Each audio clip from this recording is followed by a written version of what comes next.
पाकिस्तान के गुनाहों का हिसाब करने के लिए बीएसएफ पूरी तरह से तैयार है। बॉर्डर के उस पार होने वाली हर हलचल का बीएसएफ के जवान पैनी नजर रखे हुए हैं। भारत की सीमा में जासूसी और निगरानी के लिए पाकिस्तान इन दिनों चाइनीज ड्रोन का इस्तेमाल कर रहा है।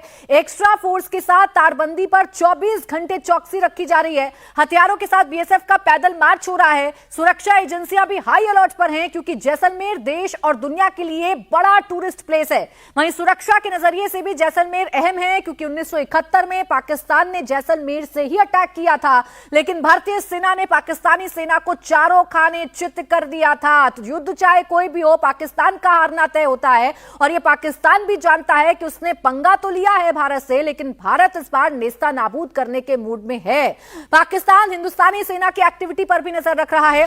पाकिस्तान के बॉर्डर आउटपोस्ट का एक एक्सक्लूसिव वीडियो सामने आया है जिसमें पाकिस्तानी रेंजर सर्विलांस एक्टिविटी करता दिख रहा है। वॉच टावर पर खड़ा पाक रेंजर टेलीस्कोप से हिंदुस्तानी सरहद की तरफ देखता नजर आ रहा है और यही बार बार हम आपको बता रहे हैं कि कुछ बड़ा होने वाला है और बड़ा होने वाला है। इस बात का अंदाजा पाकिस्तान को भी है, इसीलिए पाकिस्तान बॉर्डर के उस पार से निगरानी करने की कोशिश कर रहा है, लेकिन उसे नहीं पता कि भारत उस पर कहां से हमला करेगा या कहां से उस पर अटैक किया जाएगा और कैसे बदला लिया जाएगा। मंजूर, अगर सरहदों की बात करें, अगर हम बॉर्डर्स की बात करें तो इस तरफ भारतीय सेना की तैयारी तो मजबूत नजर आ रही है।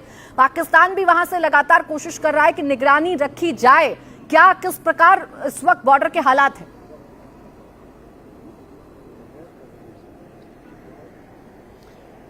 देखिए प्राची, जैसे ही पहलगाम टेरर हमला हुआ उसके बाद ही पाकिस्तान लगातार सीमा पार से जो है लगातार न सिर्फ सीज फायर वायलेशन कर रहा है बल्कि वो प्रवोक करने भी कोशिश कर रहे हैं। कश्मीर की जो 740 किलोमीटर लंबी नियंत्रण रेखा है, कहीं अलग अलग पोस्टों पर लगातार वो फायरिंग कर रहे हैं, लेकिन भारतीय सेना के जवान जो है वो मुंह तोड़ जवाब दे रहे हैं।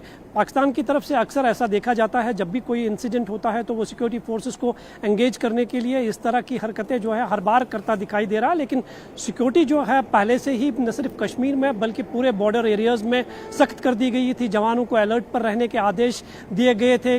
कब और किस वक्त क्या कुछ हो सकता है, इसके लिए पूरी सेना जो है बॉर्डर्स एरिया में तैयार है। और साथ ही साथ कश्मीर रीजन की बात करें तो वहां पर भी सिक्योरिटी फोर्सेस को जो है अलर्ट मोड पे रखा गया है और यही कारण है कि लगातार मिलिटेंसी के खिलाफ न बड़े ऑपरेशन चल रहे हैं बल्कि सभी मिलिटेंसी रिलेटेड केसेस में जो ओवर ग्राउंड वर्कर्स है, जो एक्टिव है या फिर उन्होंने ये रास्ता छोड़ दिया था, उनसे दोबारा पूछताछ की जा रही है। 2000 से ज़्यादा लोगों को डिटेन किया गया है, उनसे पहलगाम टेरर हमले और मिलिटेंट्सों के संपर्क के बारे में जो है जानकारियां हासिल की जा रही है और उन्हीं जानकारियों के आधार पर अभी तक कहीं बड़े सफल ऑपरेशन सिक्योरिटी फोर्सेस ने किए हैं, जिनमें कहीं बड़े ओजीडब्ल्यू और मिलिटेंट कमांडर्स के घर जो है वो जमीन दोस्त कर दिए गए हैं। बिल्कुल मंजूर, और इसीलिए पाकिस्तान सरहद पर लगातार कुछ ना कुछ करने की कोशिश कर रहा है, लेकिन उसे हासिल कुछ नहीं हो पा रहा है। शुक्रिया देवेंद्र आपका और मंजूर आपका हमारे साथ जुड़ने के लिए, तमाम जानकारी हमें देने के लिए। तो सबसे बड़ा सवाल यही